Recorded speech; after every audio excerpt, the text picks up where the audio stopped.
Hi hello ಸ್ನೇಹಿತರೆ, welcome to ನಮ್ಮ ಉದ್ಯೋಗ ಮಾಹಿತಿ. ಸ್ನೇಹಿತರೆ, ವಿಲೇಜ್ ಅಕೌಂಟೆಂಟ್ ರಿಕ್ರೂಟ್ಮೆಂಟ್ಗೆ ಸಂಬಂಧಪಟ್ಟಂತೆ ಮತ್ತು ಪಿ ಡಿ ಒ ರಿಕ್ರೂಟ್ಮೆಂಟ್ಗೆ ಸಂಬಂಧಪಟ್ಟಂತೆ ಸರ್ಕಾರ ಏನು 3 ವರ್ಷಗಳ ಏಜ್ ರಿಲ್ಯಾಕ್ಸೇಷನ್ ಮಾಡೋದರ ಮೂಲಕವಾಗಿ ಆದೇಶವನ್ನು ಹೊರಡಿಸಲಾಗಿದ್ದು, ಈ ಹಿಂದಿನ ಅಭ್ಯರ್ಥಿಗಳಿಗೆ ಅರ್ಜಿಯನ್ನು ಸಲ್ಲಿಸಲು ಅವಕಾಶವನ್ನು ನೀಡಲಾಗಿದೆ. ಅದೇ ರೀತಿಯಾಗಿ ಇದುವರೆಗೂ ಯಾರು ಈ ಒಂದು ಹುದ್ದೆಗಳಿಗೆ ಅರ್ಜಿಯನ್ನು ಸಲ್ಲಿಸಿಲ್ಲ, ಕೆಲವೊಂದು ತಾಂತ್ರಿಕ ದೋಷದ ಕಾರಣದಿಂದಾಗಿ ಮತ್ತು ಕೆಲವೊಬ್ಬರಿಗೆ ಈ ಒಂದು ನೋಟಿಫಿಕೇಶನ್ ಆಗಿದ್ದು ಗೊತ್ತಿರಲಿಲ್ಲ, ಹೀಗಾಗಿ ಅವರು ಅಪ್ಲಿಕೇಶನ್ ಕೂಡ ಹಾಕಿರಲಿಲ್ಲ. ಅಂತಹ ಅಭ್ಯರ್ಥಿಗಳು ಕೂಡ ಈ ಒಂದು ಪಿ ಡಿ ಒ ಮತ್ತು ವಿ ಎ ಹುದ್ದೆಗಳಿಗೆ ಮರು ಅರ್ಜಿಯನ್ನು ಹಾಕಬಹುದಾಗಿರತಕ್ಕಂತಹದ್ದು ಎಂಬುದನ್ನು ಕೆಎ ಮತ್ತು ಕೆಪಿಎಸ್ಸಿ ಸ್ಪಷ್ಟವಾಗಿ ತಿಳಿಸಿರ್ತಕ್ಕಂತಹದ್ದು.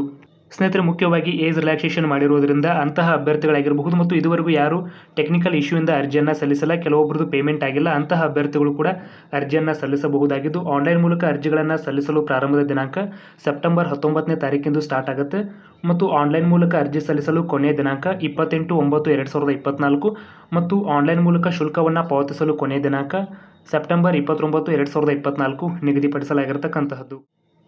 ಇನ್ನು ಅದೇ ರೀತಿಯಾಗಿ ಪಿ ಡಿ ಒ ಹುದ್ದೆಗಳ ನೇಮಕಾತಿಯು ಕೂಡ ಇದುವರೆಗೂ ಯಾವ ಅಭ್ಯರ್ಥಿಗಳು ಅರ್ಜಿಯನ್ನು ಸಲ್ಲಿಸಲ್ಲ ಅಂತಹ ಅಭ್ಯರ್ಥಿಗಳು ಮತ್ತು ಏಜ್ ರಿಲ್ಯಾಕ್ಸೇಷನ್ ಮಾಡಿರೋದ್ರಿಂದ ಇಲ್ಲಿ ಕೊಟ್ಟಿರ್ತಕ್ಕಂತಹ ಏಜ್ ರಿಲ್ಯಾಕ್ಸೇಷನ್ ಅಡಿಯಲ್ಲಿ ಬರ್ತಕ್ಕಂಥ ಅಭ್ಯರ್ಥಿಗಳು ಅರ್ಜಿಯನ್ನು ಸಲ್ಲಿಸಬಹುದಾಗಿರ್ತಕ್ಕಂಥದ್ದು. ಪ್ರಮುಖವಾಗಿ ಇಲ್ಲಿ ನೋಡಬಹುದು, ಸಾಮಾನ್ಯ ಅರ್ಹತೆಗೆ 38 ಏಜನ್ನು ನಿಗದಿಪಡಿಸಲಾಗಿದ್ದು, ಪ್ರವರ್ಗ 2A 2B 3A 3B ಸೇರಿದ ಅಭ್ಯರ್ಥಿಗಳಿಗೆ 41 ವರ್ಷ, ಅದೇ ರೀತಿಯಾಗಿ ಪರಿಶಿಷ್ಟ ಜಾತಿ, ಪರಿಶಿಷ್ಟ ಪಂಗಡ ಮತ್ತು ಪ್ರವರ್ಗ 1ರ ಅಭ್ಯರ್ಥಿಗಳಿಗೆ ಗರಿಷ್ಠ 43 ವರ್ಷ ವಯೋಮಿತಿಯನ್ನು ನಿಗದಿಪಡಿಸಲಾಗಿರ್ತಕ್ಕಂತಹದ್ದು. ಆದ್ದರಿಂದ ಇದುವರೆಗೂ ಅರ್ಜಿಯನ್ನು ಸಲ್ಲಿಸದೇ ಇರತಕ್ಕಂಥ ಅಭ್ಯರ್ಥಿಗಳು ಮತ್ತು ಏಜ್ ರಿಲ್ಯಾಕ್ಸೇಷನ್ ಅಡಿಯಲ್ಲಿ ಬರ್ತಕ್ಕಂಥ ಅಭ್ಯರ್ಥಿಗಳು ದಿನಾಂಕ 18/9/2024 ಮರು ಅರ್ಜಿಯನ್ನು ಸಲ್ಲಿಸಬಹುದಾಗಿರ್ತಕ್ಕಂಥದ್ದು ಮತ್ತು 3/10/2024 ಅವಕಾಶವನ್ನು ನೀಡಲಾಗಿರ್ತಕ್ಕಂತಹದ್ದು. ಇಲ್ಲಿ ಮುಖ್ಯವಾಗಿ ಒಂದು ಅಂಶವನ್ನು ನೆನಪಿಡಬೇಕು. ಈಗಾಗಲೇ ಈ ಒಂದು ವಿಲೇಜ್ ಅಕೌಂಟೆಂಟ್ ರಿಕ್ರೂಟ್ಮೆಂಟ್ಗೆ ಸಂಬಂಧಪಟ್ಟಂತೆ ಮತ್ತು ಪಿ ಡಿ ಒ ಹುದ್ದೆಗಳ ನೇಮಕಾತಿಗೆ ಸಂಬಂಧಪಟ್ಟಂತೆ ಯಾವ ಅಭ್ಯರ್ಥಿಗಳು ಅರ್ಜಿಯನ್ನು ಸಲ್ಲಿಸಿದ್ದೀರಿ ಮತ್ತು ಅವರ ಒಂದು ಪೇಮೆಂಟ್ ಎಲ್ಲವೂ ಕೂಡ ಸಕ್ಸಸ್ಫುಲ್ ಆಗಿರತಕ್ಕಂತಹದ್ದು, ಅಂತಹ ಅಭ್ಯರ್ಥಿಗಳು ಮರು ಅರ್ಜಿಯನ್ನು ಸಲ್ಲಿಸಲಿಕ್ಕೆ ಅವಕಾಶ ಇರುವುದಿಲ್ಲ.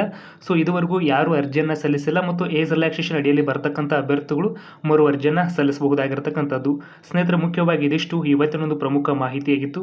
ಇದೇ ರೀತಿ ಹೆಚ್ಚಿನ ಮಾಹಿತಿ ಅಪ್ಡೇಟ್ಸನ್ನು ಪಡೆಯಲು ನಮ್ಮ ಚಾನಲ್ ಸಬ್ಸ್ಕ್ರೈಬ್ ಮಾಡಿ ಮತ್ತು ಪಕ್ಕದಲ್ಲಿ ಕಾಣುವ ಬೆಲ್ ಬಟನ್ ಅನ್ನು ಕೂಡ ಕ್ಲಿಕ್ ಮಾಡಬಹುದು. ಸಿಗೋಣ ಸ್ನೇಹಿತರೆ ಮತ್ತೊಂದು ಪ್ರಮುಖ ವಿಡಿಯೋದೊಂದಿಗೆ. ಧನ್ಯವಾದಗಳು.